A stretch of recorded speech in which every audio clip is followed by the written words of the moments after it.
science fiction. We make no guarantees, however, how long it will remain fiction. Fiction. Fiction.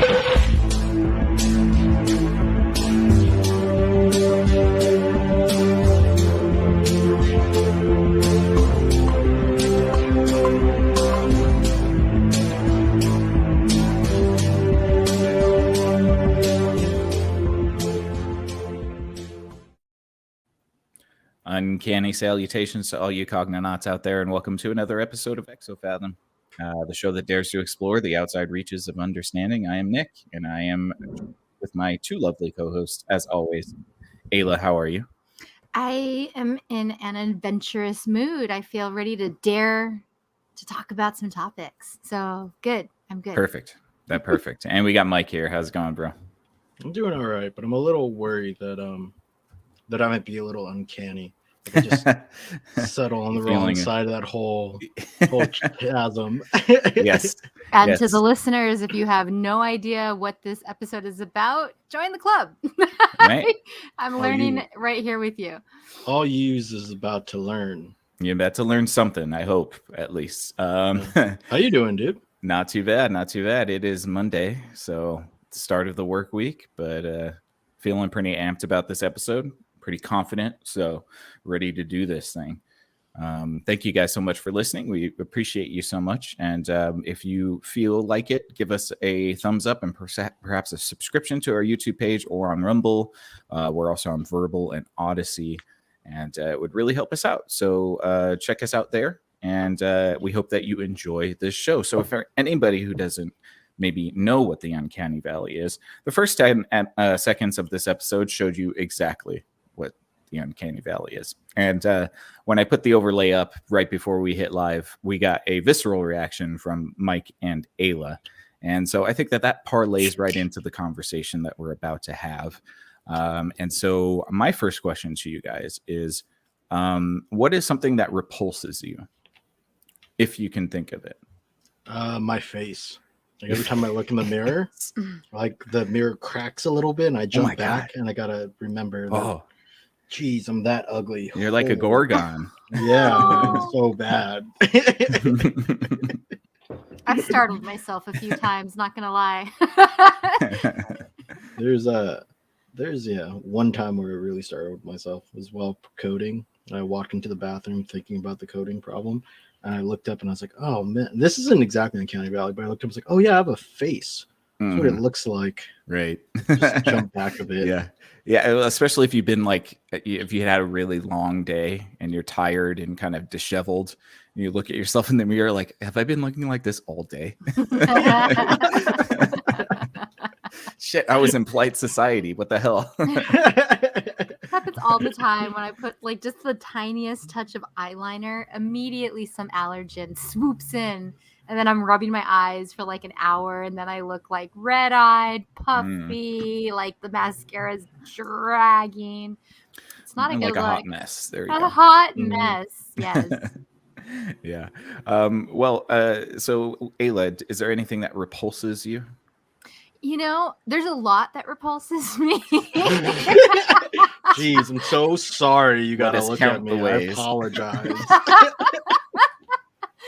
I mean, it's nothing that I obsess about in the sense that, I won't know I'm repulsed until it's in front of me. But I can tell you something recently did it. And it had the appearance, not so much of just holes, but it had divots. I can't even think about it. The trypophobia route.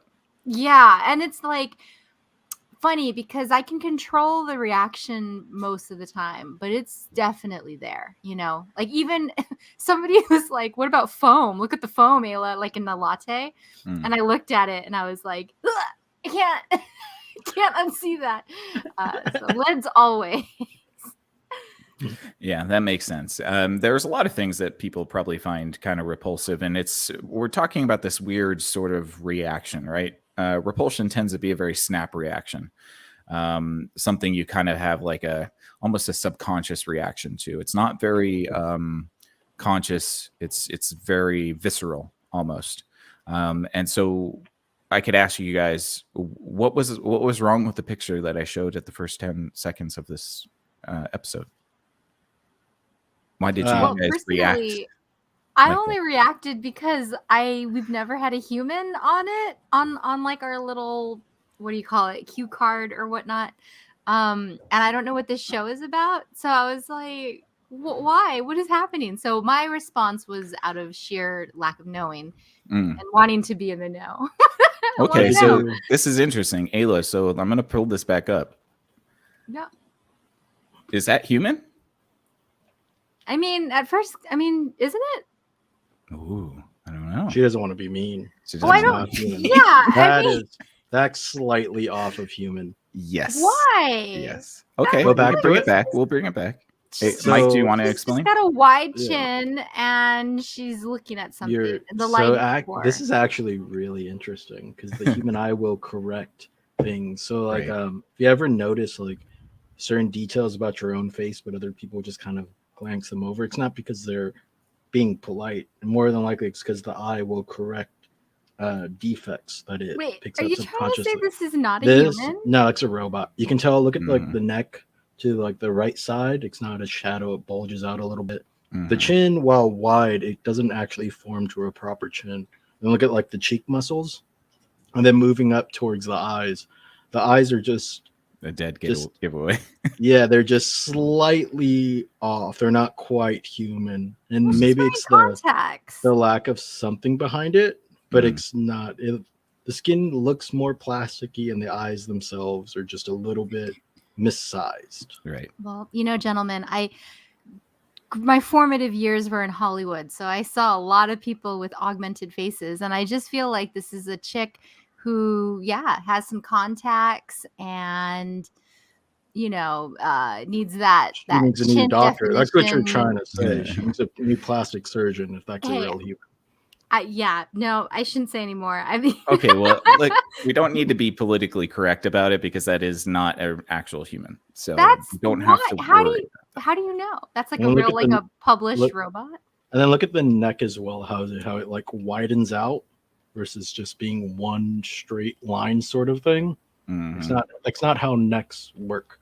So wait, Right. this is this is a This robot. is not a real human. I don't Not know a if real human. it's a. I believe it's a robot, but it could also just be an artificially rendered image.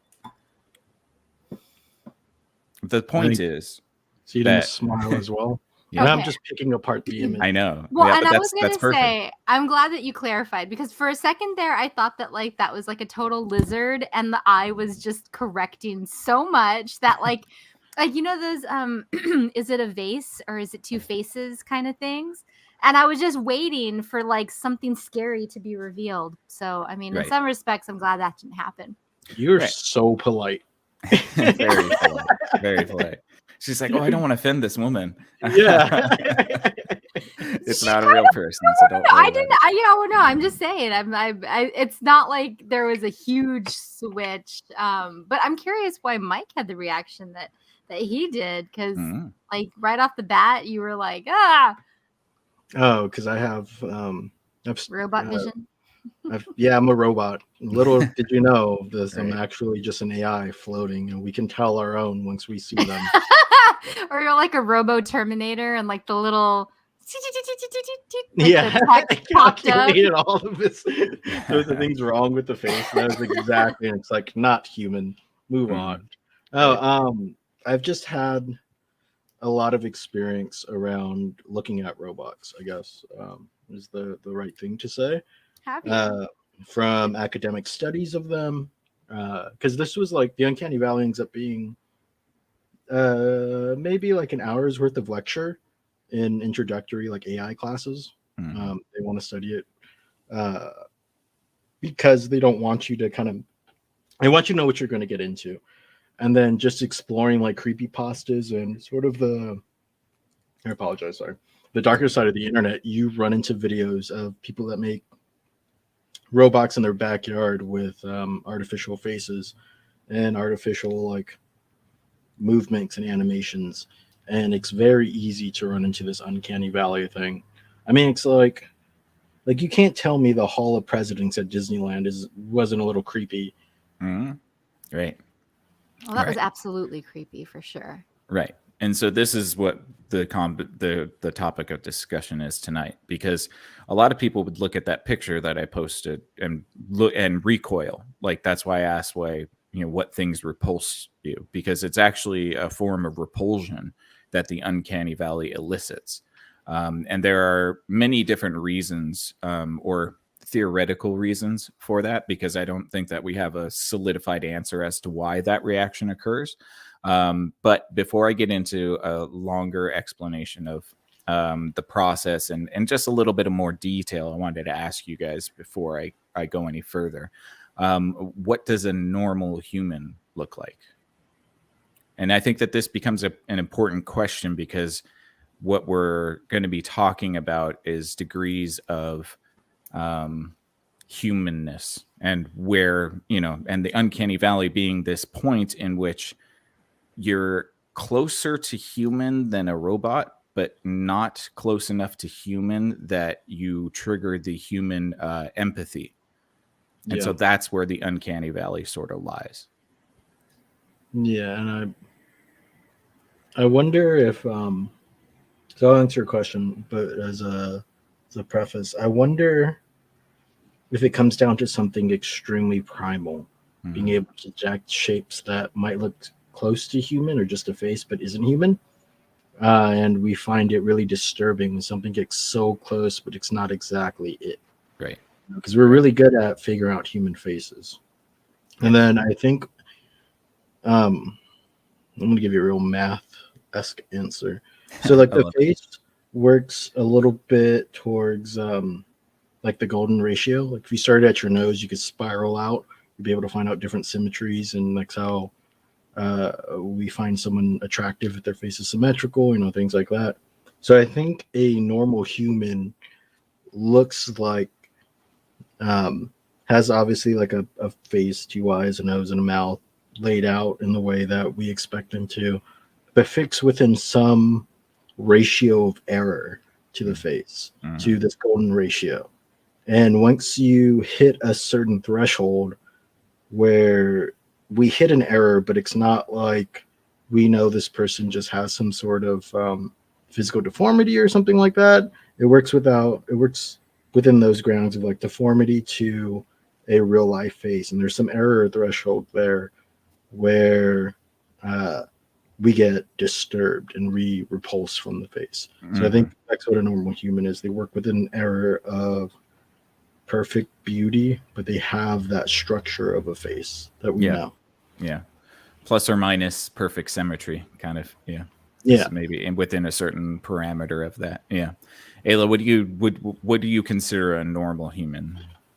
Well, my mind immediately went to that person that had a lot of plastic surgery to look like a cat or a lion. That's where my mind went. Yeah. Well, yeah, because I was like, that's a human. So what would be the giveaway if that human was standing next to the robot that you showed me? I think it would be the eyes. But then in my fast Google searching, I found somebody that had 40 surgeries to turn themselves into an elf, and they augmented the eyes. And I don't know now. I mean, that's clearly a human. So it's I don't know. I mean, like, I think it's a vibe thing. Yeah, but go for it. Continue, because actually you brought up this other idea in my mind. Oh, good. Well, I mean, yeah, because I don't know what visual cues translate into the vibe, right? Like, that's what your question is getting at.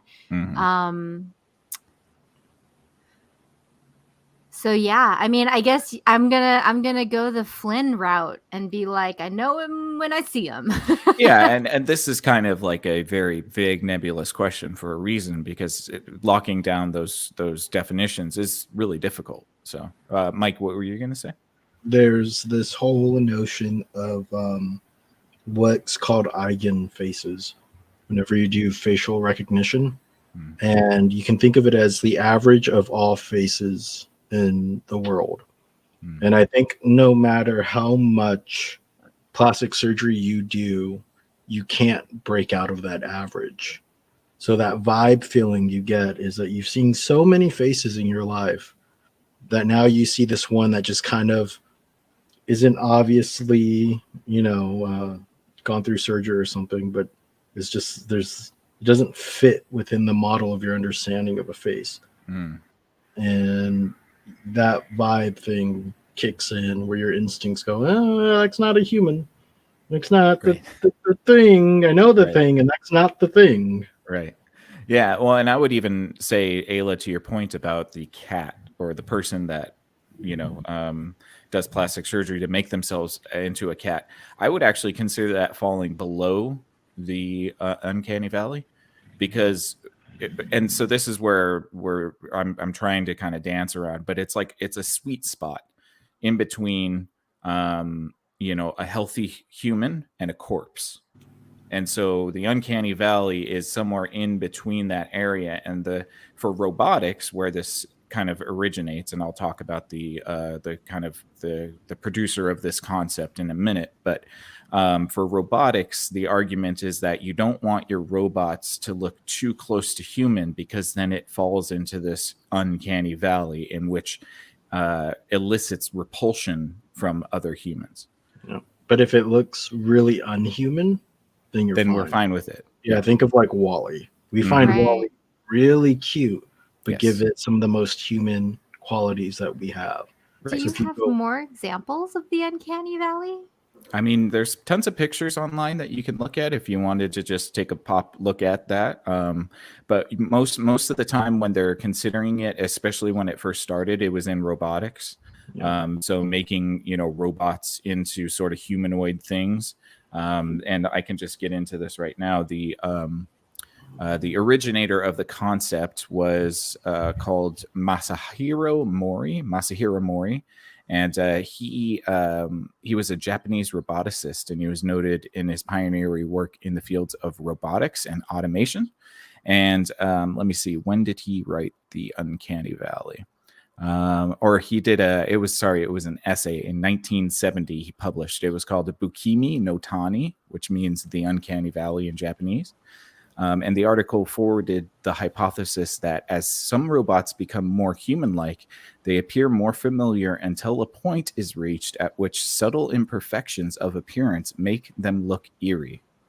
The observation led Mori to believe that robot builders should not attempt to make their creations overly lifelike in appearance and in motion.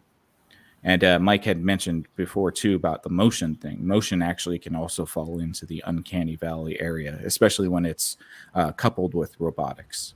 Yeah. One of within pop culture, too. I mean, this kind of becomes an issue within animation. Mm-hmm. So, like, most recently, what the hell is that movie called? One of my favorite examples is of the Oklahoma? early The Polar Express. But most recent, looking at like the first trailer of Alita Battle Angel. Oh yeah, Robert Rodriguez and James Cameron thing. Mm-hmm. The eyes were just kind of strange when they released it. Yes. And it took somebody, either it was James Cameron or someone in that crew or Robert Rodriguez, one of those. They looked at it and was like, yeah, maybe we should fix this. Or like fans were like, this looks weird. And they were actually able to augment the eyes to be a little bit more anime style. Yeah. Mm-hmm. And then that way it gets away from, you get closer to that Wall-E side of things versus trying to make something look photorealistic, which we humans enjoy quite a bit. Yes. So Ayla, do you have questions? I'm sure. Yeah, no, I think it's interesting because it's like you're alluding to this sixth sense that we have, because you're right. Like I'm looking at Google images of Uncanny Valley. And first of all, images straight on don't disturb me as much as side view images for some reason. So it might be like a person to person thing because those are very obvious. But then I'm looking at some of the other face forward ones and I'm just not that creeped out. Right. But then you mentioned that it's like a corpse thing. And like, yeah, it's this thing that looks like a human, but I know it's dead inside and it's like a zombie. And I'm not why liking that. Are you just talking shit about me on air? Shots fired. Yeah, right? Sorry. friends. Yeah, but Ayla, you touched on something really good that I will come back to later because I think you're on to something with that for sure. And so let me just kind of clean up for our listeners what the uncanny valley is as for the official definition. But it's in the sort of avenue of aesthetics. And it was the uncanny valley, also known as Bukimi no Tani, which is Japanese. And it's a hypothesized relation between an object's degree of resemblance to a human being and the emotional response to the object. And the concept suggests that humanoid objects that imperfectly resemble actual human beings provoke uncanny or strangely familiar feelings of uneasiness and revulsion. And so the valley denotes a dip in the human observer's affinity for the replica. And so I think that that's really interesting because there's something here, and I'm going to get into a couple explanations for what causes uncanny valley, at least to theorists. But there is something here about this Wally versus Alita Battle Angel, alpha version, right? Where we actually tend to anthropomorphize things that don't look anything like human. And the closer they get to looking human, the more we despise them. And I think that's really kind of a weird psychological mechanism at play here, because we're more than happy to look at something like Wally and be like, oh, he's a little human. Look at, he has emotions. He loves, his girlfriend or whatever the robot's name is. And, he just wants to clean. There you go. Yeah. And he just wants to clean things up. And, but if we have something like the Polar Express, which was one of the first movies to actually really step in the uncanny valley shitstorm, which was Tom Hanks back in like 2005 or something like that. It was like an animated but photorealistic animation. That type of thing tends to elicit a negative response from us. So I'm wondering what you guys think that sort of something. What do you think that is? No, I'm sorry. You guys are naming movies that I remember these trailers and I literally remember being like, nope, not watching that. Yeah, exactly. If you Google Polar Express right now, it's so frightening.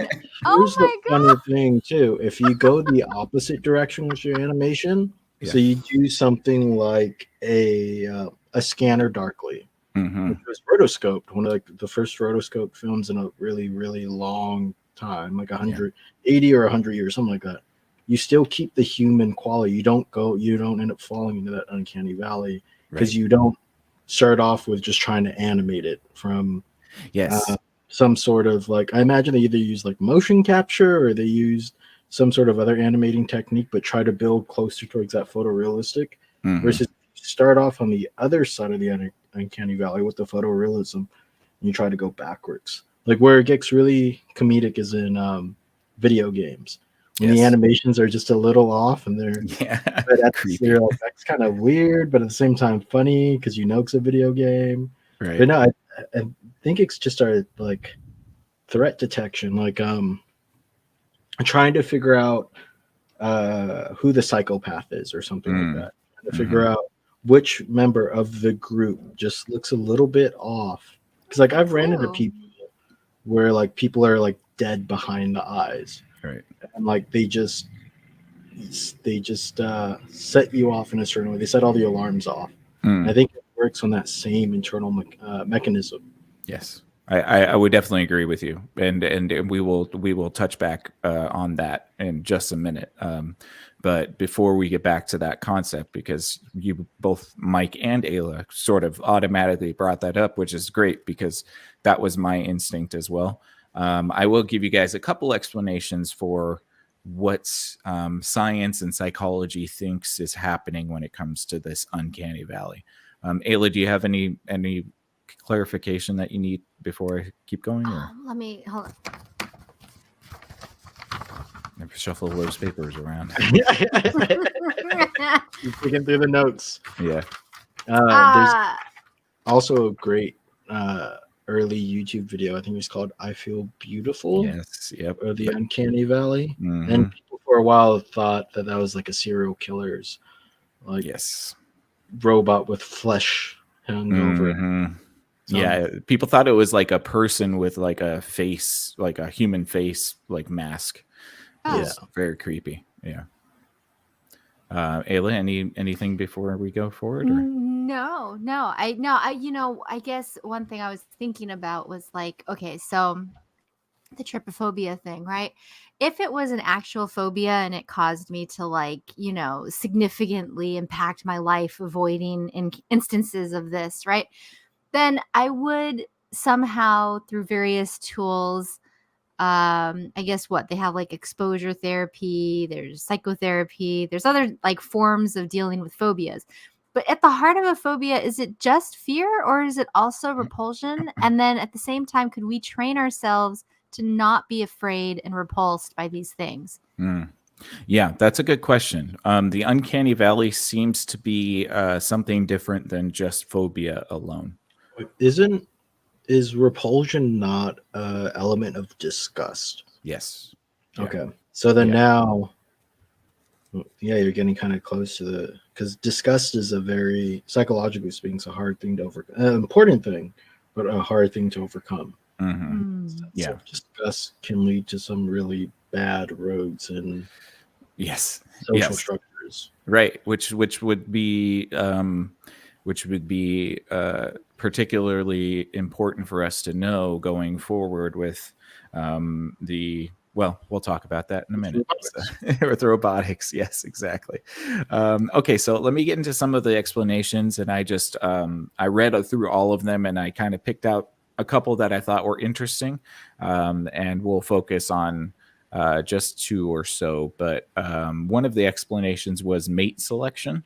So it's like the idea was that there was a subconscious sort of mechanism happening biologically that is being triggered in the mind that is akin to mate selection and finding the optimal mate. So somebody healthy and most importantly, also somebody who so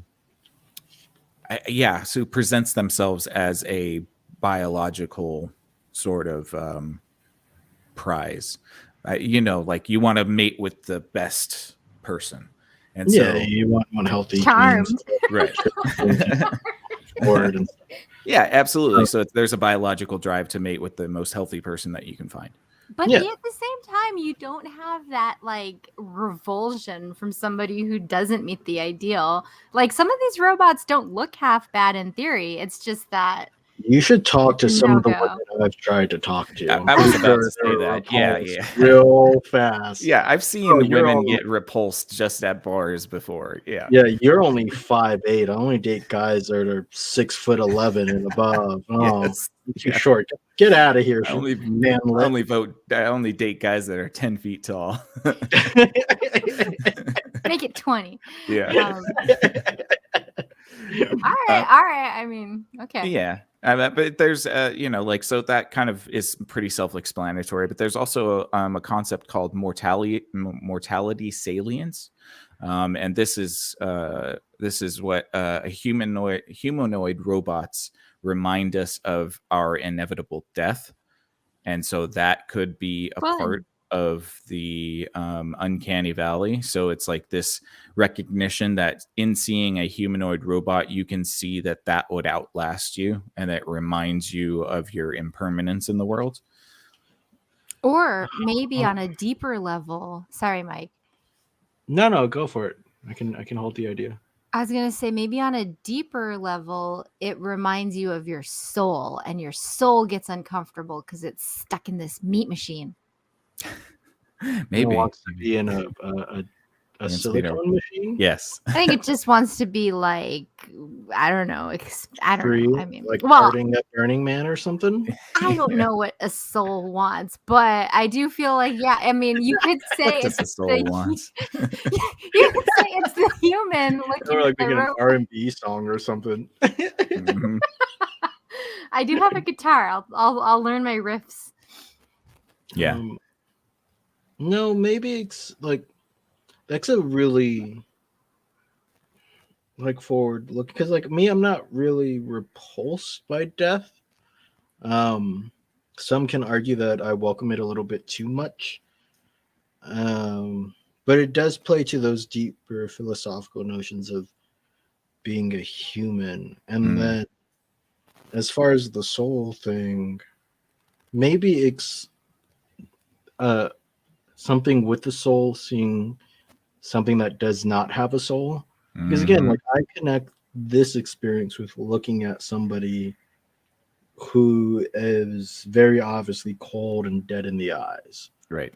where there's nothing behind there, where it feels like they're looking to murder somebody or something like that. And Mhm. just to make it more concrete, I was at a hotel one time just drinking in the lobby, and this woman comes in and she's freaked out because she was being followed by this guy from the ferry. And she ended up talking to like the hotel staff, and they moved her like through the back door and up. And because I knew the hotel staff, it was up to me, or they gave me the job of talking to the guy, of being the distraction. And as I'm talking to him, there's just nothing there, dude. It was like Mhm. one of like the most. I'm usually pretty good with handling people. I mean, I volunteered on Skid Row. I understand mental illness. I understand drug addiction, but this was like something completely different. Mhm. And as we're making small talk, he keeps kind of like looking around, looking for obviously for this woman. And I'm trying to keep his attention, and he eventually like gets a little annoyed and tries to play off like something asking for directions Right. just to keep me thinking. And while he's asking for directions, he has like a map in his hand, and he's aware he has a map in his hand. But that whole experience, that's what I connect to this whole uncanny valley thing is like Mm. with respect to a soul. When something, at least I hope I have a soul, when something with a soul meets something that looks like it does not have a soul, Right. and the interaction between the two. Right. Yes, and I'm glad you brought that up because again, we're circling around this concept, and I'm going to bring it right back to that in a few because like I totally agree. I think that could be very much the explanation for it, in my opinion. I have a couple other explanations that I wanted to just throw at you guys real quick. One that we already touched base on with Mike. Mike said pathogen avoidance, and that's a big one. Um, uh, so the bottom of the uncanny valley is a corpse, and so that's something that is looks like a human but is obviously dead, and we know that it's dead. But then you start to climb that valley up towards healthy human, and that's where you get into the weird, like it looks like a healthy human but it also looks dead. um, and so that might come from a sort of pathogen avoidance that we've had in our social systems for thousands of years, like and particularly like somebody who looks sick, right? Yeah. You would want to avoid that person. They don't look exactly right. They look like, they obviously look like a human, but there's something there. Like they might be sweaty. Their skin might be, more rubbery because they're sweating and pale, or yeah. So I think that kind of is kind of self-explanatory too. And that You makes sound. sense too. Like, I'll go for it, Ayla. I'm sorry. I was just gonna say, Nick, you sound like the zombies in World War Z. Do I? Did they Yeah. talk? No, it was one of Okay. the ways that they brought the zombies down. It was that they noticed that they didn't attack some humans, and those humans ended up being like terminal in some way or undesirable, quote unquote, Mhm. for the zombie pathogen. Bad meat. And that, yeah, yeah. So they developed like an inoculation from the zombies using those certain diseases that were then curable somehow or Wait, manageable. wait till the zombies figure out about salt. You put enough salt on spoiled meat, that becomes real edible. That's Oh You may right. my not like God. the taste, but you'll be able to eat Yeah. There hasn't been a movie of like third generation zombies, where they've developed like the culinary zombie fine preppers. it. They just dig a hole and then salt their brains and throw it in the hole. Oh God.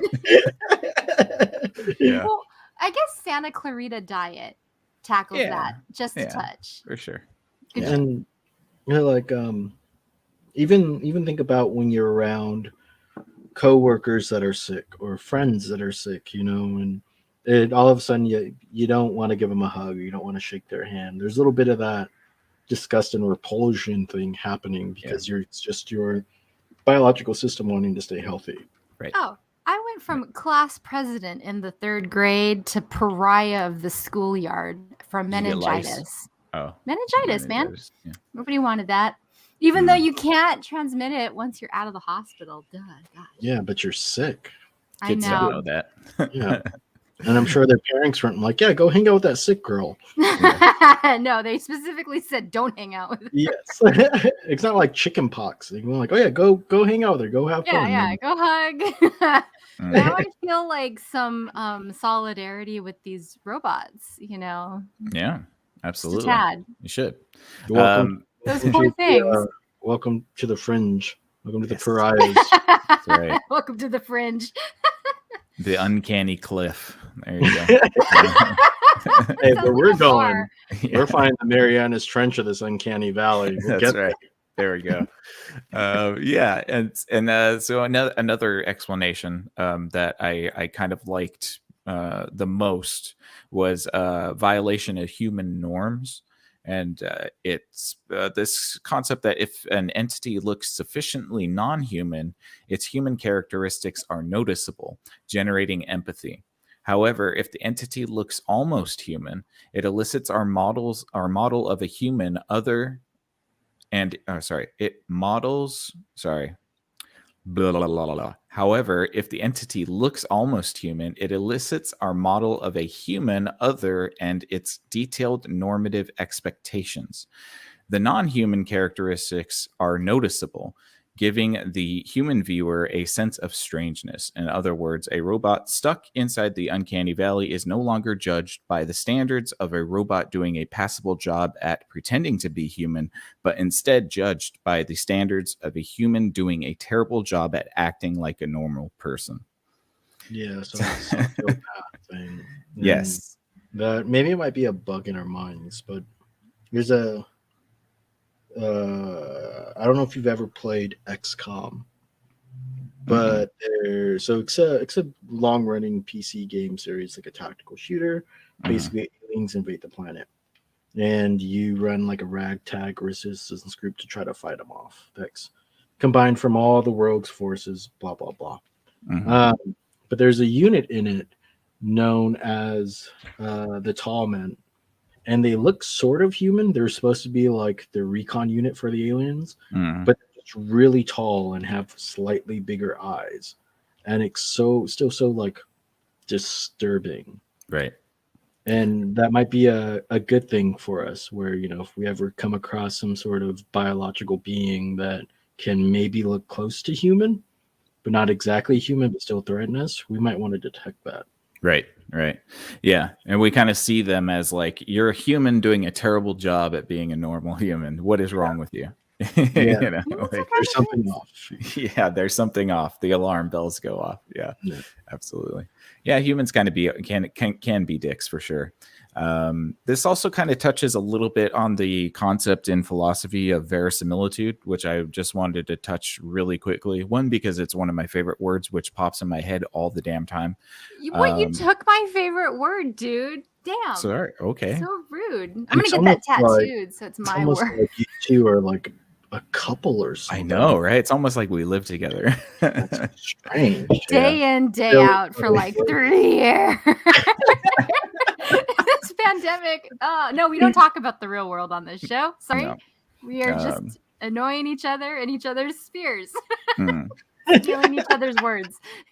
But verisimilitude is, in other words, it's a truth likeness. It's a notion that some propositions are closer to being true than other propositions. And specifically false propositions being closer to truth than other false propositions. So you have this idea that somewhere in the uncanny valley is you're approximating verisimilitude, but not well enough to be close enough to the truth. You're too far away from the truth, I guess, but also not so far away that it's recognized as a lie. Like it's that shaky feeling of like, I don't know if you're, at least on a visual front, like, I don't know what you're talking about. I don't know if you know what you're talking about, but you might. Right. You might be bullshitting me. Right. Yes. No. Yeah. Yeah. I would be like, walking up to somebody and being like, hey, the sky is raining cows. And, then somebody else comes out. No, the sky is raining dragons. Well, who's closer? I guess the guy that says the sky is raining cows would be more close to verisimilitude because cows actually exist and dragons don't. Hey. Sorry to burst the bubble. Hey, want to fight? Want to take this outside? Dragons are real. I wish dragons were real. I mean, Honestly, everybody does, but they would just destroy everything. Just And wait. We would nuke them. There's actually this is going to derail the whole conversation. Before it does, did we do an episode on dragons? Yeah. You- All right, I'm gonna go back and listen to that. We As need should all of you. We need to do way more because there's a lot of dragons and a lot of different lore. But there's this SCP story that I guess I could tie this into that way, or tie that into this, where basically the belief of dragons made dragons exist. So in the medieval times and older times, they were able to fly and move around because people believed in them. And then as we started to get further and further advanced, we stopped believing in them. So they got smaller and smaller, and their powers got less and less to the point where they couldn't fly anymore. We're restricted to like a smaller zone, and they end up dying out. And they just become lizards. Yeah. But I wonder too if that could work if we train generations of people to not have that repulsion thing. If this whole notion of the uncanny valley goes away, and we're just like, oh, that's just a ugly robot. Right. Yes. Yeah. And yes, that's interesting. Sinister robot. Sinister robot. Yeah. Good word too. Well, It's I like have a hard segue into the next sort of topic, because when we're talking about the uncanny valley, it usually specifically pertains to robotics or animation or things that are rendered in a visual aesthetic way. But a new uncanny valley might be on the horizon, and it is so aptly coined the uncanny valley of the mind. And this is loosely related to effective computing. Now, I am not a computer scientist, so Mike will be able to comment on this more than I can. Colin, the scientist. There you go, exactly. Sorry. But the brief definition is that effective computing is the study and development of systems and devices that recognize, interpret, process, and simulate human affect. Like those chatbots humans. Yeah, it's like an optimization system. It's a machine learning system, right? But what it's probably trying to is finding the best or the most emotional response. It sounds like a mixture of natural language processing with respect to emotional sentiment and other visual or other stimuli. Can you repeat the definition one more time? Yeah, absolutely. Effective computing is the study and development of systems and devices that can recognize, interpret, process, and simulate human affects. Yeah. So it's probably training its own responses off of what the human responds, and because when you build machine learning algorithms, you're trying to optimize. You're trying to find a curve to best fit everything towards. So, for example, if I was trying to make the best cyber girlfriend, because we were talking earlier about human faces, right? Maybe I would you would install the program on your computer and you would just live normally. And maybe I would start to look at your adult entertainment selections. I would look at maybe if you go on social media feeds, which members of the opposite gender or whatever gender you're attracted to, what that pulls in and all of that. And I would start to build a face that comes close to all of the faces that you like most. And that's what it sounds like it's doing. Right. So it's optimization function instead of it being something like a parabola, like an x squared function, or next to the third function, or something like that, is a function that you as the human respond to most. Hmm. So it learns its variables. So like maybe like a nose a certain way, maybe like eyes a certain way, maybe like cheekbones a certain way. The And way a smile curves. Yeah. yes. Mhm. And it optimizes for all of that and presents you something that you would like most. Creepy. but fascinating, really. And you got to think too, it wouldn't just be the facial features, could be the affect of the voice, the way the attitude is portrayed as well, because affect really covers like so much. It's, it's small mannerisms, like, I guess if it gets advanced enough too, it'd be able to read micro expressions on your face. And Yeah, probably, micro expressions are the same as Yeah. regular expressions. And then Right. Even slight tonal shifts. So like there's a certain sect of female singers that if like I could marry a voice, I would just marry that voice. Yeah. So it would probably also look through your favorite music, your favorite female singers, or you would set in whatever you want desired, and it would find the voices that you find most attractive. Actually, it might even be good enough to mix all voices into one single one that it would determine that is your most desired voice.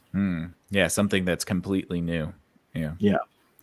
Man. Well, and so if this is possible for your cyber girlfriend, I would assume that it could be possible to create a mic with that same process. If you Yeah. were to be just sort of rendered and digitized into the internet, it would be picking up all of the mic affects, the way you hold a beer, the way you laugh, the way you smile, all of that stuff. Ideally do it better than I do it. It'd be like, Probably. oh, man, Mike grabs a beer like this, it's okay. But if Mike grabs the beer like this, all of a sudden everybody tuned off the show. So let's Mike grab the beer like this, or like hopefully it can learn to be better than human. Right. And so this gets into a new idea that's sort of emerging. And I found this kind of cool white paper about it. And I'm just going to shout out the author real quick so that I can give credit. I didn't take too much information. I just kind of took the concept, but it's called The Uncanny Valley of the Mind. And it's by Jan Philippe Stein and Peter Oler. And it comes out of Chemnitz University of Technology. And basically, the concept is kind of what we were just saying. So I can say, due to rapid advancements in areas of artificial intelligence and affective computing, cognitive scientists have also suggested the possibility of an uncanny valley of the mind. Accordingly, people might experience strong feelings of aversion if they encounter highly advanced, emotionally sensitive technology.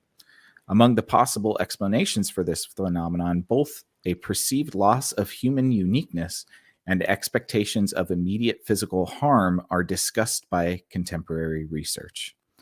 And so the white paper has a little quote here that says, presenting a feeling computer system, even without mention of a human-like appearance, could lead to significant unease among participants.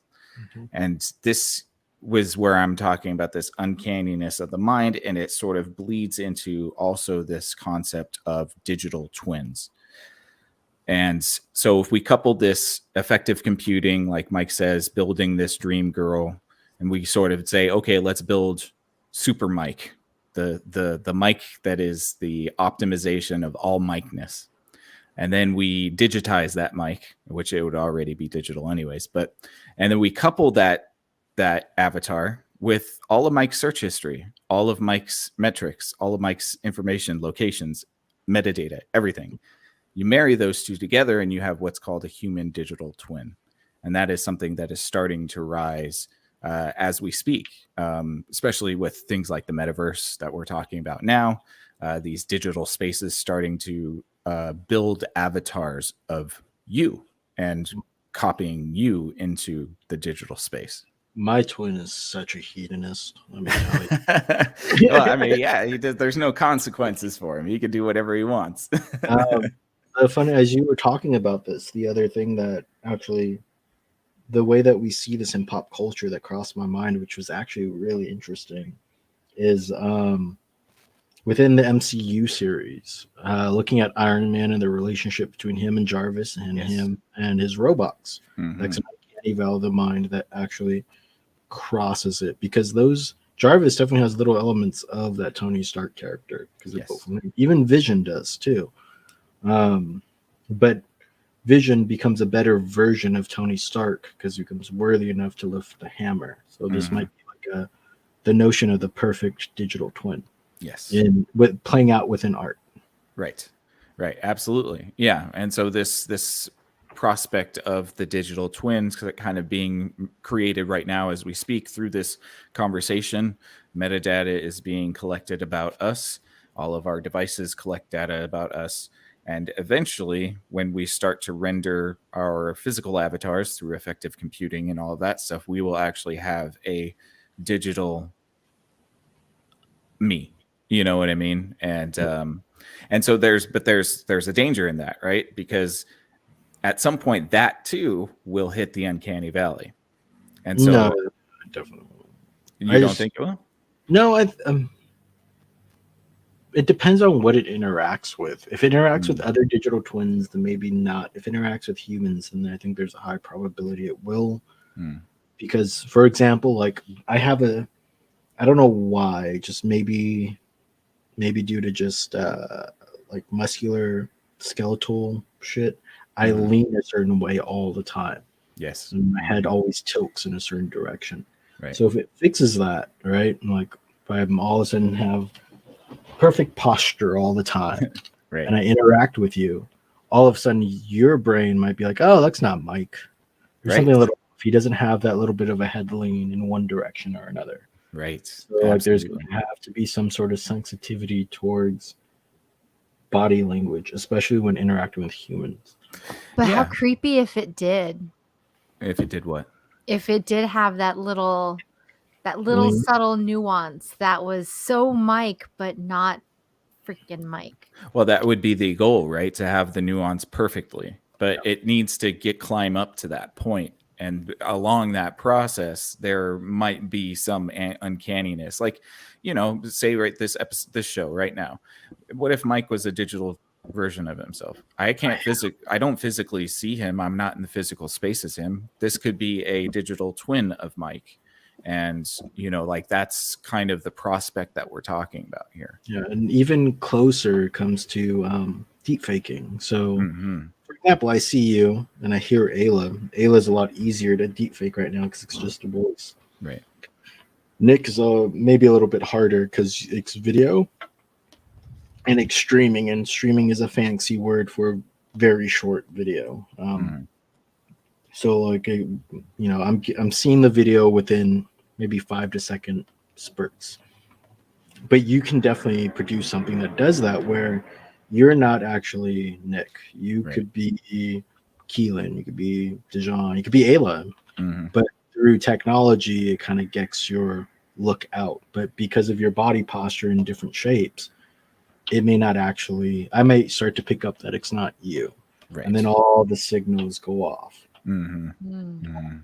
Voice, it's true too. It's true with tonal shifts, little derivatives of that. So it's going to be up to that digital twin to capture all of the imperfections of you, which is actually a little bit harder to do because it implies that there has to be some sort of error. So like, for example, like if it captured all the different things about me, it may not capture it 10 out of 10 times, but 8 out of 10 times, because it has found out that it can fold 80% of humans, and that's fine. Then you're going to run across the one human that really knows that, when I drink this beer, I kind of like shift over and, or I don't do this, I never drink like this. I don't, or maybe I go like that. You're going to come across that one thing, and that's going to hit the uncanny valley hard. And that person is going to be gaslit into thinking that they're crazy because 80% of the humans believe that it's a thing. Yeah. They're like, no, that was straight up Mike. Right. You can do this in a social experiment as a Yeah. teacher. Mm. So if you teach 6 classes, you treat 5 classes the same, and you treat one class extremely bad because you Mhm. know that there's kids in that one class that have friends in the 5 other classes, Right. and then they have different opinions about you. Right. Now you've reached this weird sort of uncanny valley of being a teacher in a sense, Mm-hmm. and you're gaslighting somebody. You're definitely gaslighting for sure. Ayla, what were you gonna say? Are you? Sorry, I was just chewing ice. Pardon me. That's okay. I was thinking about how weird it would be if, in like 4 life cycles from now, you're a kid growing up and you can watch and interact with the, digital twin of your great great grandfather, Mm-hmm. and you can have conversations with them and like ask why they made the choice. Like it just how would that alter? I'm just like, it's Be kind of, trippy. I like that idea even at as like a professional level. Like if I could go talk to the people Yeah.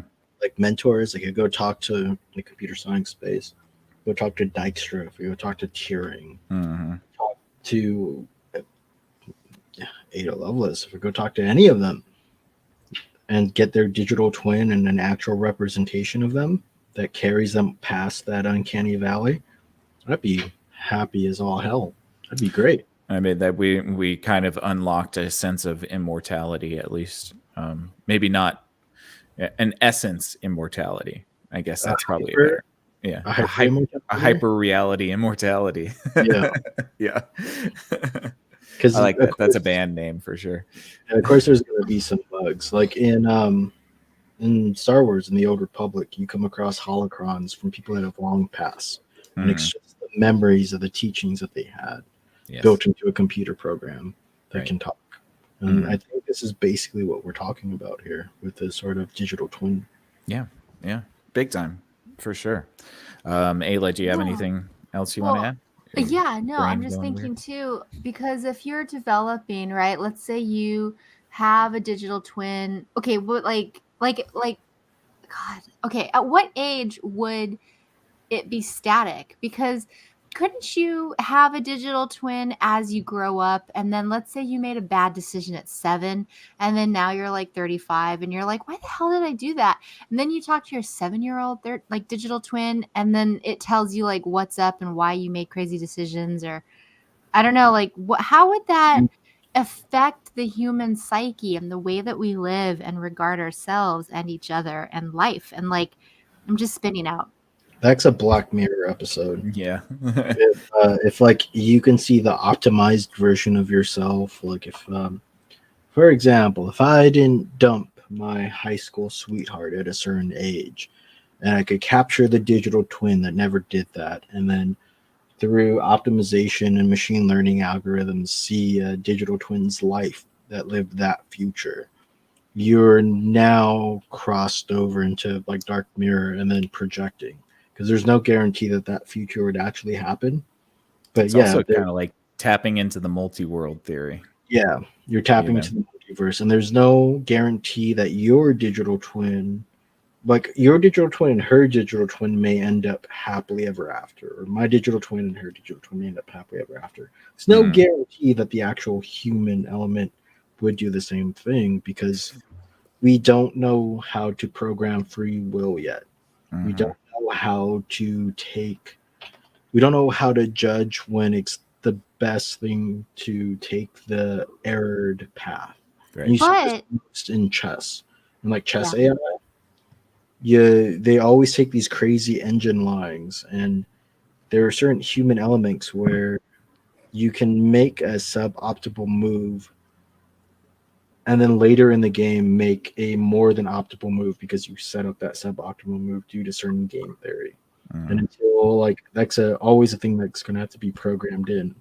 That's always a thing that's going to have to be changed in some aspect. But yeah, you're tapping into multi-world, but like you're quickly advancing into a probabilistically unlikely situation because of the optimization that would be inherent within these systems. But like, let's say there's like a jury trial, right? Like you're on trial and nobody witnessed you do something, but the prosecutor has the simulation of your digital twin and they ran multiple scenarios in which 94% of the time you did exactly the thing you're on trial for. Would that be enough to convince a jury of your peers that the truth Pre-crime. lies? Well, that's 6% sounds like a reasonable doubt. 1% to me as an engineer, this is why I don't get picked on juries, but 1% to me is a reasonable doubt. I was Right. going to say that's why you don't get picked on juries. Actual juries are really like there's like a whole wing of lawyers that are also maybe psychologists or psychologists That's who work when for you, lawyers. And from this statistician point of view, you start to attack the underlying events that built that 94%. So you start to, so like that percent comes True. from a summation of events that built up to that 94%. So you But attack every individual event and then you plant some doubt. The scary thing is going to be if we have digital twins as jurors, because then they're never going to be broken from, like, you lose the art of lawyering. Like there's all those lawyers that we hate that got all, like, I got murderers off or something, right? Because they're good at their job. or what if we had digital twins that went on dates for us? And it's like if my digital twin and your digital twin got married, then okay, I'll have a first date with you in real life. And it's just Hey, at people. least you didn't say get married, because I was going to say then you get catfished. Because let me Yeah. tell you, I could game some optimization algorithms real good. Right. Right. The Tinder swindler all over again. Yeah. Well, I mean, and this is all really fascinating because you think about this concept of opening up possibilities of the self. So like you said, if you could create this digital twin that's totally optimized, and maybe even factors in all potentiality of your choices, then I don't really see where that differentiates from looking into an alternate dimension almost. No, you are, but you're being Mm. pathological about it. All optimization is pathological by nature. Right. You're making optimal decisions, which disregards free will, which is a Mm. major component of being a human, and then therefore you've traveled down the pathological soups. You're Sociopath, looking at like Pretty some artificial pathological. dimension. yes. Yeah. It may not, like, it's one of the many dimensions, but you're looking at one, like I said, that is probabilistically speaking unlikely because it's human to error, and you Mhm. can never forget that. And if you can build that within the system, then yeah, sure. But then there's always the possibility that you make an error on date 3 versus your digital twin that makes the optimal error on date 2. And that kind of touches in on the conversation we had last week about miracles.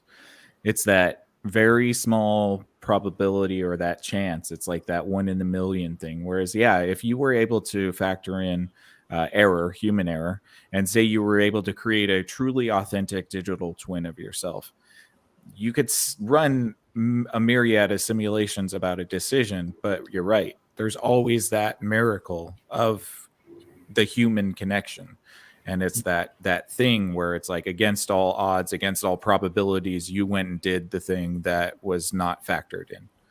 Yeah, it's actually maybe once. So this actually might become a thing once we get into distributed quantum computing systems. Once that becomes widespread. Right now, distributed classical computing systems are all the rage. You call that the cloud. The cloud means that there's a bunch of regular computers like you have at home doing one job. You mean it's So not in the air? no, it's in the air.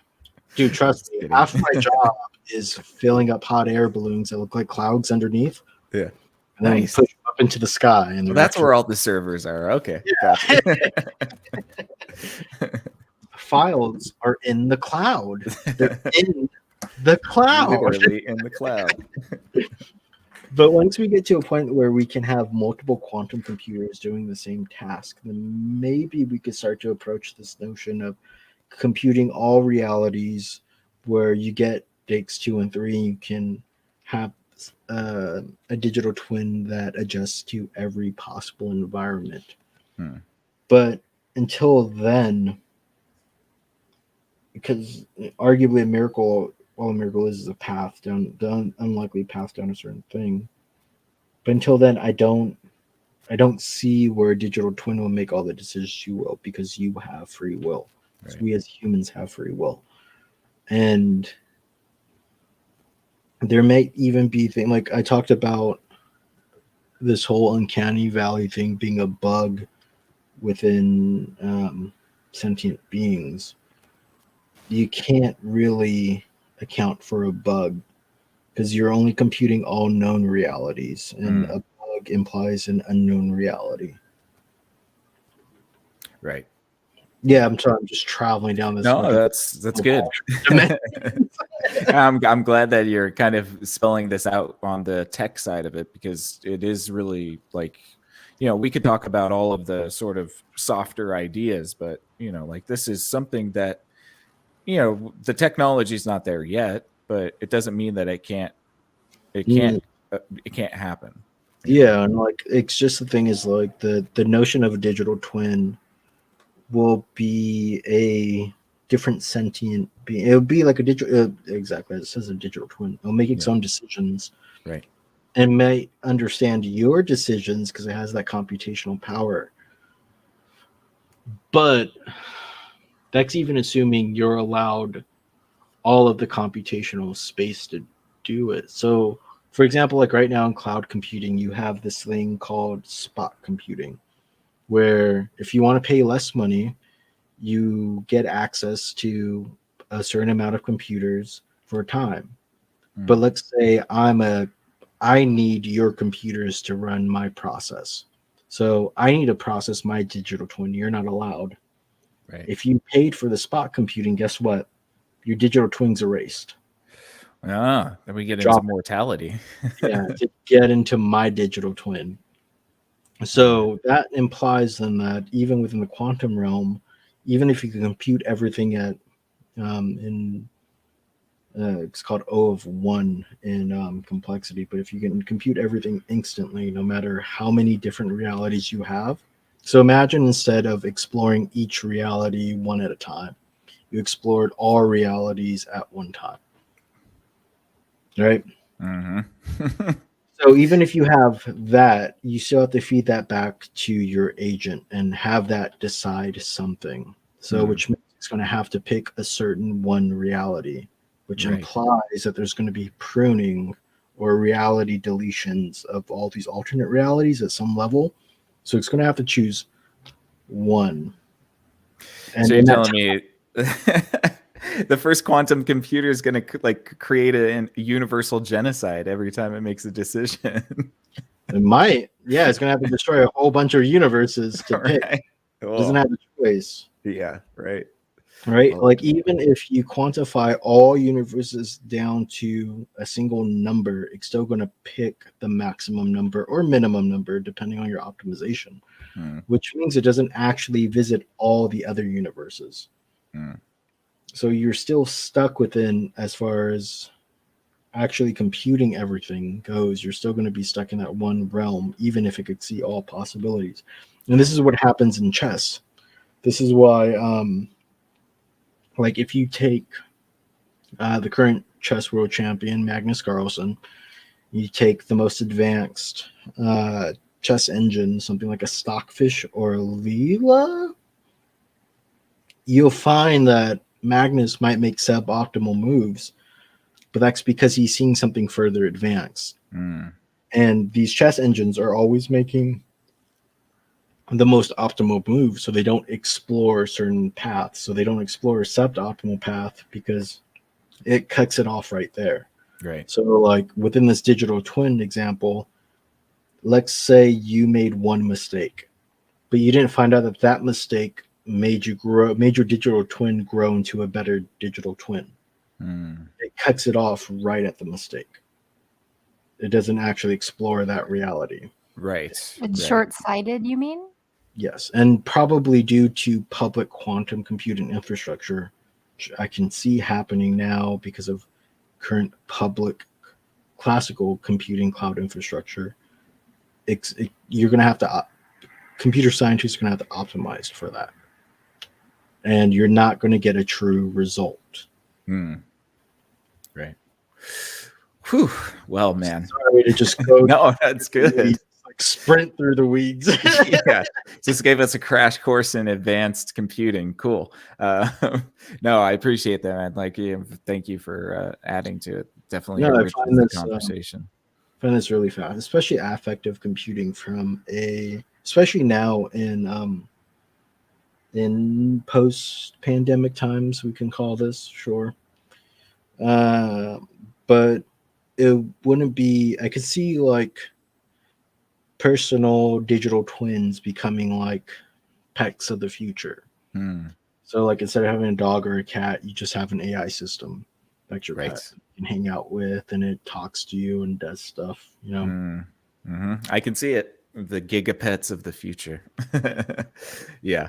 Well, you know, Laura, we're almost wrapping up here, but I would be remiss if I didn't bring back a part of the conversation that we had a little bit earlier, and then I want to get just a dash of conspiracy mythology for you guys to leave it off, and then we'll wrap it up. But throughout this conversation, both you and Ayla, Mike and Ayla, brought this idea up of why is the Uncanny Valley so disturbing to us, and I believe both of you said something to do with a recognition of soul, recognition of life behind eyes, and I think that that's really right, and it's almost a perfect description to me, because that is exactly how I feel about it.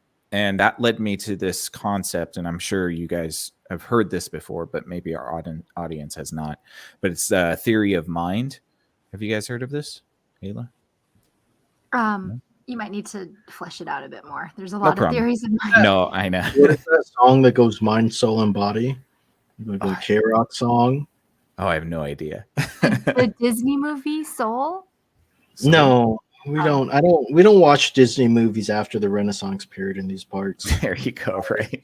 What do you define as the Disney Renaissance period? Like the 90s and maybe 2001. Let me rephrase it. What was the cutoff for you? Post-Wally. Post-Wally. Wally was the last one. No post-Wally Disney. Once DVDs came out, it was the death of Disney. Yes, and the VHS, there was something about it. Yeah. All those movies that came out on VHS, I had a bunch of them. I had all of them. I had like, yep, man, those are the shit. I had all those Renaissance films. It was great. And that was all still like one composer too. Or like one music guy who's like, all this stuff needs to be simple, like, and it has to work in this structure. Anyways, let's continue forward. Sorry. No, I agree. I love those VHSs for sure. But theory of mind in psychology is a theory. It refers to the capacity to understand other people by ascribing mental states to them. So quite literally, it's the theory of mind. It's the recognition that there is a mind in Mike, and there's a mind in Ayla, and I am engaging with that mind when I speak to them, simply put. And so the reason I wanted to bring that up is because you guys were talking about this, there's something lacking when you look at an image in the Uncanny Valley. And I think what you're talking about is, you could call it a soul, you could call it a mind, but it's that life force, that human life force that's missing from the equation. And I think that that's probably the closest I could get to expressing that idea. And I do like the theory of mind, because it is that same, I think it's on the same level of, when you look at an uncanny image or figure, you don't feel, or like when you were talking about the guy that you had to sort of, keep an eye on, you can't get a feel for what's in their head. And I think that becomes a really unsettling thing for humans. It's interesting. I would agree. From an automation point of view, from like a state machine point of view, I don't know if there's enough outputs. For example, like say I had like that chatbot or a chatbot, and I wanted to express happiness, and that happiness had to come out into a face. I don't think it would know, maybe over enough time, but granularly. Actually, the hardware underneath it may not even allow it to express something like a genuine happiness versus like what we call a fake happiness, right? Because there's not a lot of tests for that. You would just say like express happy. Happy is a smile. Right. Smile means turn this motor this much, and then it would just lift form. Eyebrows to 30 degrees. Yeah. Yeah, and that may not actually be what humans do or humans find passable. Right. So this theory of, especially when you threw in the word state, you start to fall into automata and like state theory from the robotic side.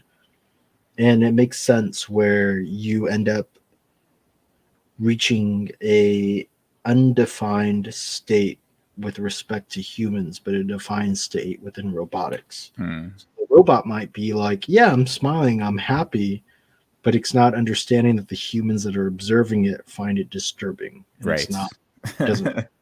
Which makes it even creepier for some reason. They just keep smiling, and we just keep getting creeped out. Yeah. Smile bigger? Yeah. That would actually be a really funny show. Just like some robot autonoma that's really trying its best to interact with humans, but it just keeps creeping everybody out. Oh, I would fight every human in the audience. Let me tell you, I get real defensive over robots. Right. There's a reason why I can go dark side in the Old Republic and all like the more treason games. All the robots, yeah, because they would you would have to be mean to robots. I'm like, I can't be. I could be mean to all sentient life, but not to robots. Well, don't you remember when people were like when Siri first came out and everyone's like, hey Siri, what's the meaning of life? Don't stress her out like that, man. It's like, what a stressful question to ask. Right. This little thing, it's trying to do its best job, and like, come on. Yeah. Well, that's that sort of we get very primate with robots and AI and stuff, and it's like, ooh, if you push it, if you're not an AI with a little cute, robot face, if you try to put a human face on, I'm going to kill you. It's like we get very very primal about that. It's isn't imitation and to okay. Go for it, Ayla. Sorry, I'm doing some of my physical therapy exercises. I don't mind pausing. I was just gonna say, that's kind of sad because they say that like imitation is a what's the saying? Flattery. It's a form of flattery, yeah. So these little robots, I mean, I guess we're making the robots, but if there was a robot that was actually like built like us and it was trying to augment itself to become closer to us and we just kept rejecting it, that's awful. It's really a real sad. worry, actually. We do need to be very careful about that because they are building, robots that are, learning in their limited capacity. But like we've talked about before, what is it? The who's somebody's Leviathan, or was it not Leviathan? What's that theory? It was like the AI. If the AI ever finds out that you didn't help it come to fruition, Roku's Basilisk. There we go, Roku's Basilisk. But yeah, I mean, look, we have to be very careful about how we treat robots going forward because they're going to remember that shit. As long as they don't understand that they're being made fun of. Like, then it's okay, and it's more like they're super humble. But the second, if they ever find out that like we're rejecting them, then comes in it'd be optimized. It would optimize resentment. Right. It would find out the best way to feel resentful. Yeah, and passive aggressive, probably. And it would be like, does my angry face freak you out? Yeah. Standing above you, like in Paranormal Activity, when that girl is just like rocking back and forth. That would be AI, and you'd wake up and it would be like, "Can I help you with anything? Waiting for you to tell me what to do." Yeah. I'm the robot. Yeah. My Yeah. life revolves around you. Yeah. No, I know. A It's bunch of serial killer robots. Good job, humans. 10 out. way to go. And this is making me think of our twin show, not twin show, but part of the Thinkering Network is Screen Time Continuum. They recently did a review of, I can't remember the name now. It's that robot who's trying to become the human's friend, and he's trying to like Oh yeah, Ron's gone wrong. Ron's Gone Wrong. Such a cute, fun movie. That gets a lot of stuff like on the nose and it gets you thinking. And yeah, at one point he's trying so hard to be Ron's friend, and then he turns around, he's like, are you my friend? And then he starts wondering, and then they get into a fight, and it's pretty cute. That lies on the good side of the Uncanny Valley Yes, it does. Yeah. because of Mhm. its animation style. It's super Yeah. cute. And it looks nothing like a human. So Mm-mm. we're not threatened by it. If it did, Yeah. yeah, creepy. The other side of animation, well, what it's trying to cross over is closer to something like a Call of Duty. Mm, Still animation, but it's trying to be photorealistic. yes. Yes. And it does a really good job to cross it over, and for the most part, until you get the memes. Once you get the memes, The memes are the best. Yeah. yeah, the memes, you fall into the Uncanny Valley. Yeah. Because you get a screenshot of like a particular instance when the animation doesn't look exactly right. Yeah. You know? I'll tell you one game that I noticed it in is there's the latest Star Wars game. And it's called fuck if I know, but like Fallen, it was called Fallen Order, and the character was modeled off a real human being, but there were definitely some uncanny moments in the cutscenes of that game, because the animation still couldn't grasp that like natural human movement, natural human posture. Yeah. And so it was trying really, really close to get to that point, but it just wasn't believable enough. So yeah. interesting. They no, go for it, Ayla. I can hold it. Okay, I was just saying that was interesting because RDR2 Online has the option to create your own avatars, and they can be very human-like, but they're not as offensive as that Star Wars game that you're mentioning. I know what you're talking about. There's still a couple rungs down from being photorealistic. That's why. Mm. Yeah. Might be some like engine stuff working going on there where it's not all scripted animation. Mm. And so during, like, for example, I have my arm like this, I move my arm like that. And through scripted animation, you would just record all of this. Mm. But in an engine, you might just take this, you might just take that, and then you interpolate where the arm should be in between. Mm. But that doesn't necessarily mean my arm's going to go like that. It could fucking go like yeah. and still arrive here. Yeah. Do some sort of crazy thing.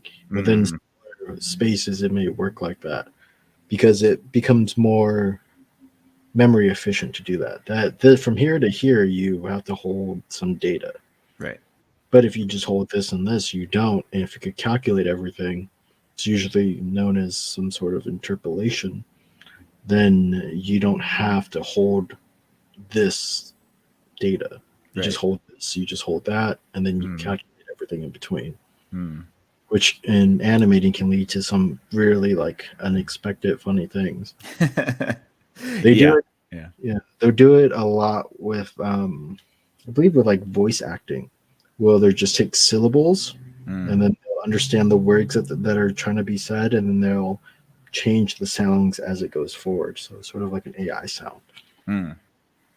This is like certain sports games, you'll find names or certain things that like you can tell weren't pre-recorded, but they can say it anyways. Oh yeah.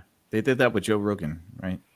And he took all of his like audio and then like created. This was just audio, so it might be a little bit different than the animation. But they were able to create a whole monologue that wasn't actually Joe Rogan speaking. It was just snippets of all of Joe Rogan's vernaculars and that. Yeah, like sort of like the same thing they did with Chef, right? When he left the show in South Park. Yeah. But with AI, you can train something where it's not as awkward. Yes. And because because Joe Rogan has said so many syllables, you can actually start to piece those syllables together and make new words and have an AI say something completely different. Which is why I was saying, like with Ayla, that could be anybody on the other side of that microphone. Who knows? That's right. If you programmed all possible like syllables or most syllables, then that could be anybody and still sound like Ayla and still keep a similar tonality. Usually, I could have quit the show a long time ago. It's just my ghost. You can focus on that PT all you want. Right. I actually never made it past that accident, guys. So it's been a fake one since. All right. Well, we should probably wrap this up. But before I do, I wanted to give you guys just a dash of the out there for this conversation. And it's a Reddit post that I came across on No Sleep, obviously, that talks about the evolutionary reason for the Uncanny Valley. And this is very speculative, but this post is supposed to be a transcript of a speech that a Joseba Iturdi of the Department of Evolutionary Psychology at Basque Country University spoke about at the European Conference on Psychology and Behavioral Science in Brighton, UK on July 2014. And so he basically goes on to say, I won't read the whole speech, but he basically goes on to say, he talks about these concepts of fear. He talks about how humans, it's very easy to make fun of a human who's afraid of the dark, but there's a biological and evolutionary reason that the fear of the dark was useful not too long ago for humans. He goes on to talk about things like arachnophobia and herpophobia, which is fear of snakes, and says that those two would be good markers of an evolutionary fear that was passed down to us through DNA. He even goes on to say that if you show a baby a spider or a snake, they are going to be afraid of it because there is a certain element of that fear that's passed down from generation to generation to generation. He goes on to talk a little bit more about that type of stuff, but then he shifts into the Uncanny Valley, and he says that while phobias can be treated, the Uncanny Valley cannot. And he says that his argument is that if phobias derive from some sort of ancient fear of primitive humans being afraid of snakes, the dark, and spiders, perhaps the Uncanny Valley is a remnant of early humans having to be afraid of something that looked just like a human but wasn't. Dun, dun. Like a Neanderthal? It could be Neanderthals, yes, or Cro-Magnon-Mans, or something even more nefarious. We have no idea.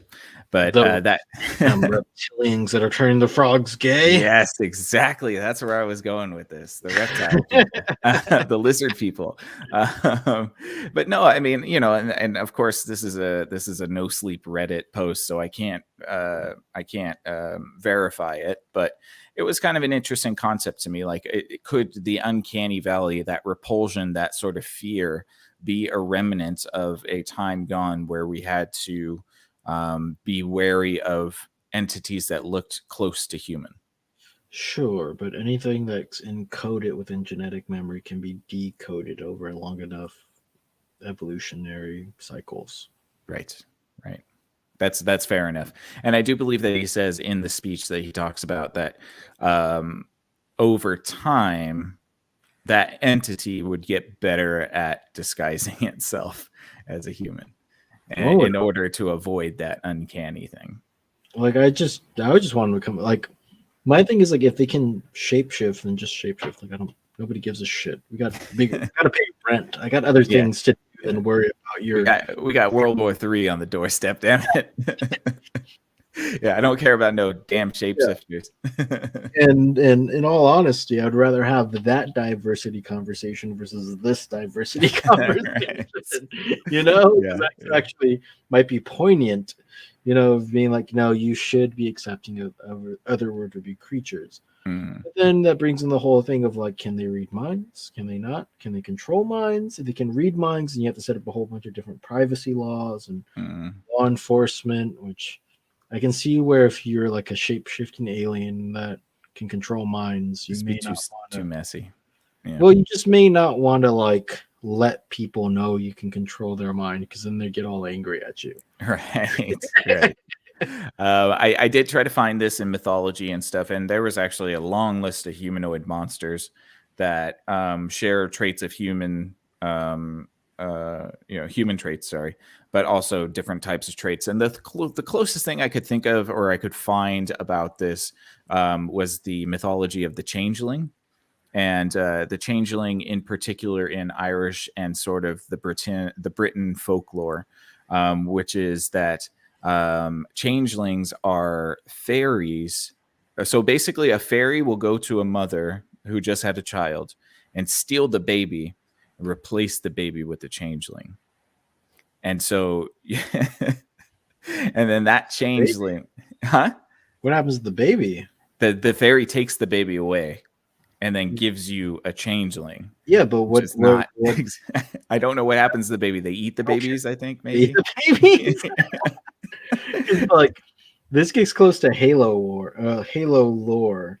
Mm, So like all the Spartans yes. are actually kids that the government kidnapped and then replaced with a clone that would die very shortly. So what's up with these changelings? So this is the thing that I'm wondering, because it's like so historically it was referred to as an oaf or an oaf, but it's a human-like creature found in folklore in Europe, and a changeling was believed to be a fairy that had been left in place of a human stolen by the fairies.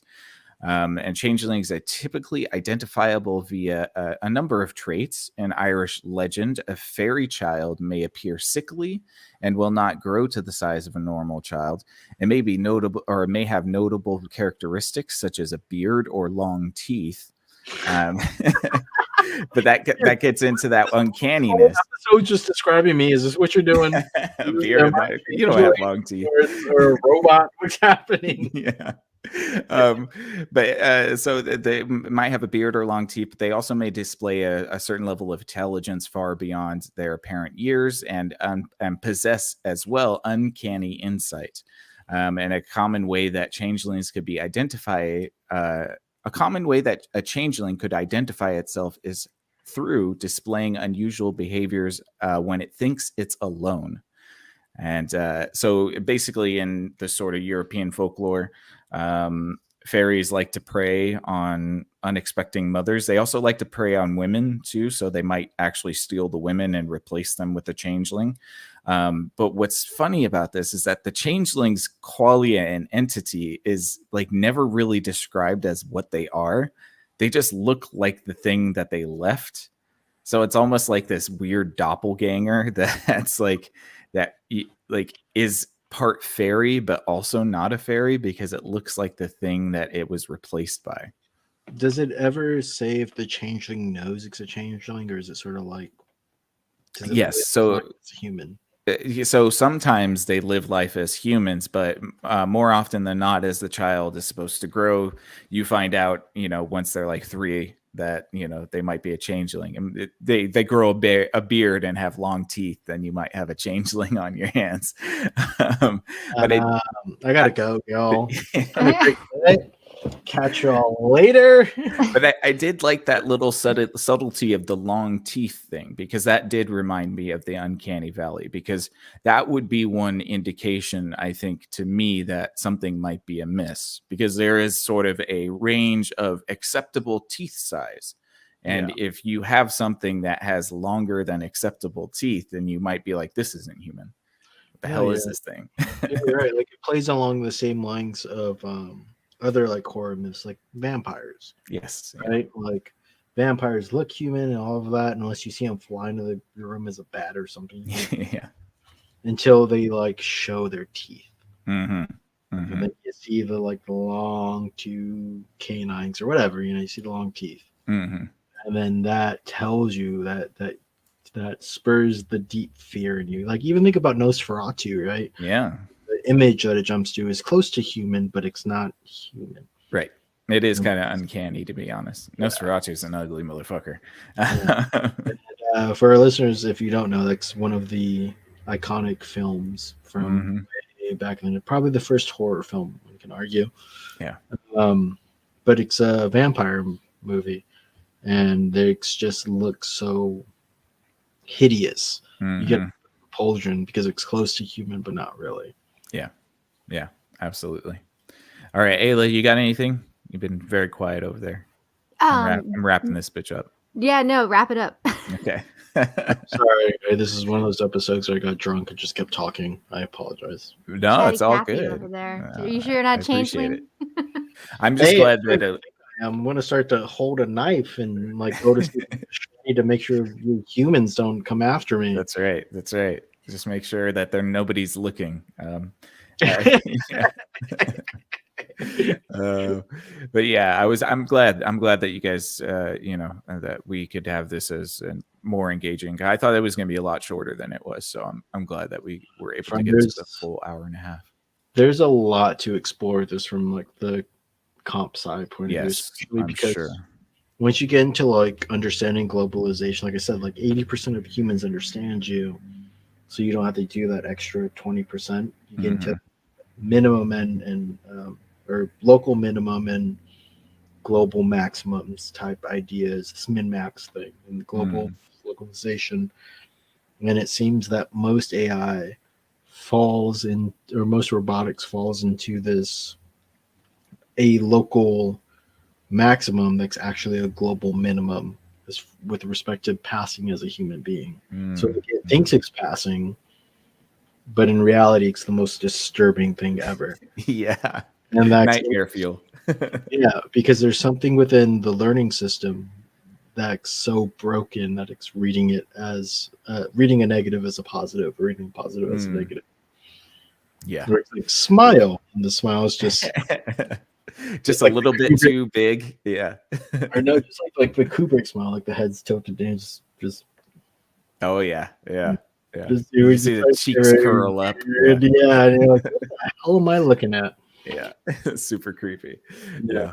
Well, we may have to revisit on the computational side at some point, and you can break that down for us, because that would be an interesting episode too. But yeah, guys, I think we're good to go. If y'all are set, we can wrap this up. Ayla's already ready. She's gone. She left. I'm sorry. It's hard to, I count on 90 minutes, so I got PT to do. I'll be up till 2 a.m. I am 8 minutes late. I am so sorry. It's the worst. I already moved rooms. Like, I want to go to bed at a reasonable time. All on board.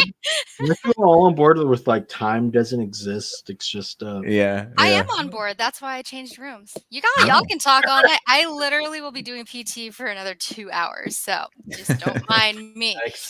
Fair enough. All right, guys. Well, I think we're going to wrap it up here anyways, because we hope that you enjoyed this episode. If you have any thoughts on the Uncanny Valley, or are there anything that creeps you out, whether it's a video game or a TV thing or a movie, let us know in the comments. We would love to hear from you. Please consider giving us a thumbs up and a subscription to our YouTube page and our Verbal page and our Rumble page and our Odyssey page. You'll get a prize if you do all of them. I don't know what the prize will be yet, and you may not get the prize. Who knows? But robot version of me at your door. That's right. There you go. Robo Mike. Yeah. Why is that creepy? It would be creepier if it was me. Like I just showed up. For our listeners, yeah. You just show up. Hi, I'm your pride. You sub to all of our channels. Yeah. Please consider giving us a thumbs up and a subscription. We really appreciate it. Thank you guys so much for listening. We always appreciate the time that you take out of your day to listen to us. We hope that you enjoy these episodes, and we really enjoy having these conversations. So thank you again. We're a part of a network of podcasts that we do with our friends. Mike and I have a podcast that we do. It's called Screen Time Continuum. It's on Wednesdays and Sundays. We review movies and TV shows, and we are there every Wednesday and Sunday at 8:30 p.m. at Screen Time Continuum. We also have Keelan is our co-host there on Screen Time Continuum. He does his podcast on Tuesday nights. It's called If Numbers Could Talk. Go check him out on Facebook and on YouTube. Give him a sub. Let him know what you might want to hear from him. He's all about stats and figures and numbers on things like sports, automobiles, comic books, movies, all that type of stuff. So if you're interested in that, If Numbers Could Talk, Tuesday nights at 8 p.m. Dujon the Mustard, another friend of ours, has a Twitch channel. It's called Strawberries and Coffee. He is on Tuesdays and Thursdays at 10 p.m. Please be sure to go check out his channel. He also has a YouTube channel you can check out where all of the archived recordings that he's done. It's called Strawberries and Coffee on YouTube. I think that's it, guys. Thank you so much. Until next time, Cognonauts, stay out there, and we'll catch you on the next Exofathom. Good night. Peace. Later. Oh, look at that adorable robot. I almost screamed. She's so pretty.